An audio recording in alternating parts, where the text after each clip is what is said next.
எங்கெல்லாம் சிவபெருமான் ஆலயம் இருக்கும் என்று தேடி தேடி அலைகின்றோம்.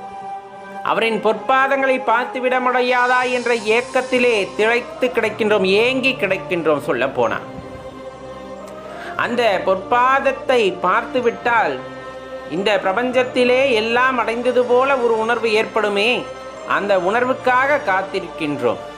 இதெல்லாம் அவருடைய திருவிளையாடல், இதெல்லாம் சிவபெருமானுடைய திருவிளையாடல். அந்த திருவிளையாடலிலே நாமும் ஒரு பொருட்டாக, நம்மையும் ஒரு பொருளாக நினைத்து இறைவன் நம் மீது கருணை செலுத்தி இருக்கிறார், நம்மை ஆட்கொண்டிருக்கின்றார். அப்படிங்கும்போது அதெல்லாம் அற்புதத்திலும் அற்புதம்.